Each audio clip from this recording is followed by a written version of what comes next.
Olá, povo de Deus, sábado da 34ª semana do tempo comum ainda, Santo André, apóstolo, 30 de novembro de 2024. Nossa reflexão de hoje é a partir de Romanos 10, 9, 18, Mateus 4, 18 e 22. A carta de Paulo aos Romanos é um texto bem articulado, numa perspectiva teológico-pastoral que trata de temas importantíssimos para o todo da teologia cristã, tais como do poder da graça, da maldição do pecado, da justificação pela fé, da morte e da vida com Cristo ressuscitado, da ação do Espírito Santo. Uma das questões que preocupavam as comunidades primitivas podemos articular assim: para ser cristão, é preciso passar pelo judaísmo primeiro? Um ponto de alto debate era a circuncisão. É legítimo exigir dos cristãos vindos do paganismo a prática judaica da circuncisão? Por isso, Paulo desenvolve a teologia da salvação, afirmando que quem crê em Jesus Cristo está salvo, relativizando todas as demais exigências.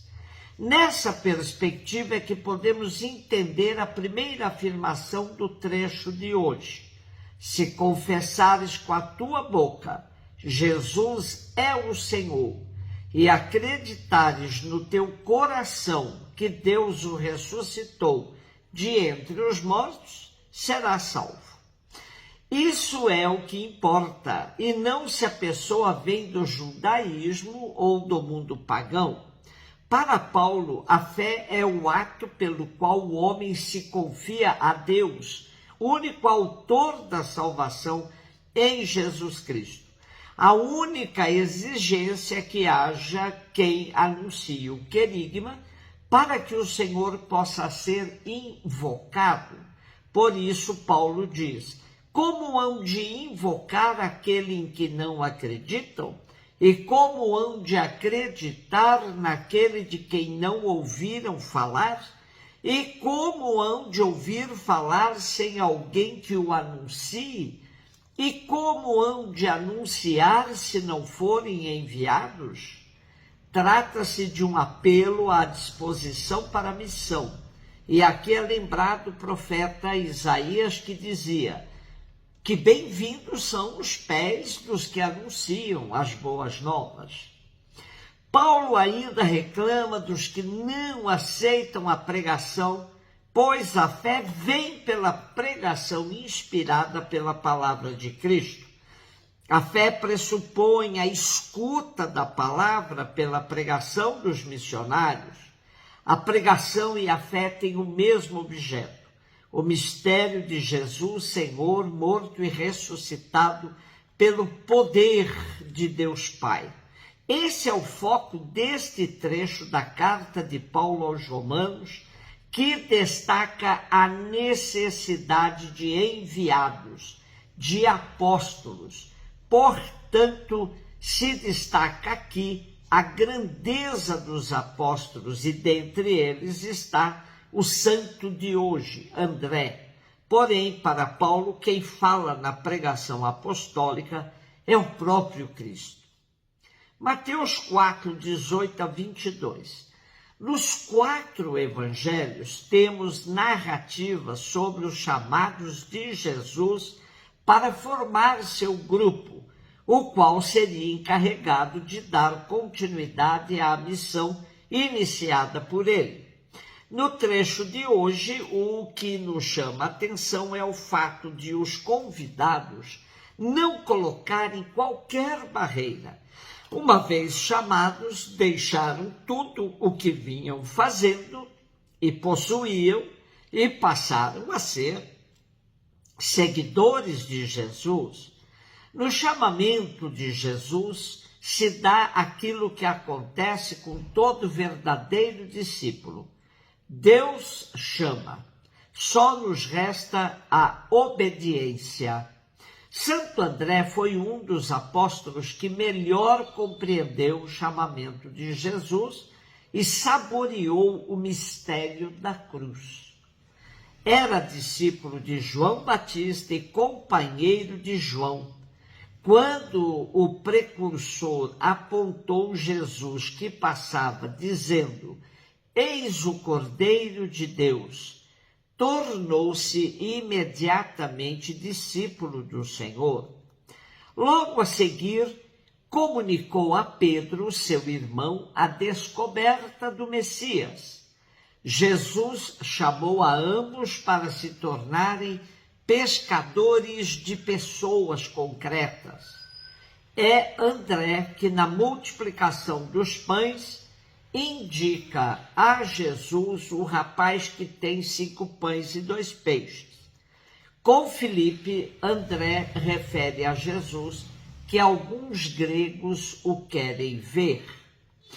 Pregou na Sítia, região da Eurásia, habitada na antiguidade por um grupo de povos iranianos falantes de línguas iranianas, conhecidos como citas, entre o século VIII antes de Cristo e II depois de Cristo.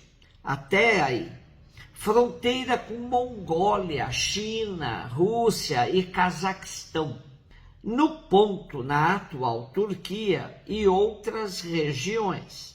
Conheceu a própria cruz em Patras, terceira cidade da Grécia. Censurava ao juiz as suas perseguições contra a verdade. O juiz, irritado, ordenou-lhe que sacrificasse aos deuses.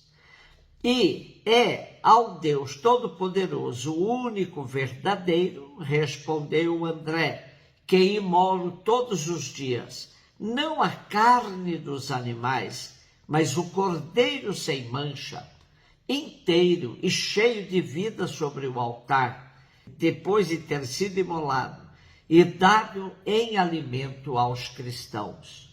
Mostrava assim, sobretudo, o seu amor pela Eucaristia. Contam que, vendo de longe a cruz sobre a qual devia ser ligado, exclamou: "Eu vos amo, cruz preciosa, que fostes consagrada pelo corpo do meu Deus e ornada com os seus membros, como com ricas pedrarias. Aproximo-me de vós com alegria, recebei-me nos vossos braços. Há muito tempo que vos desejo e que vos procuro. Os meus votos cumpriram-se, que aquele que de vós se serviu para me resgatar se digne receber-me apresentado por vós." A tradição reconhece em Santo André o evangelizador da Acaia, Grécia, e em Patras o lugar onde morreu após 2 dias de sofrimento e martírio e suplício na cruz, donde anunciou Cristo até ao último suspiro, último momento. A igreja tem muitos mártires, gente que deu a vida pela fé, por acreditar em Jesus e no seu evangelho. O sangue dos mártires fertiliza a terra e faz brotar novos cristãos. Nós devemos agradecer ao testemunho de todos eles, como Santo André. Um beijo no seu coração.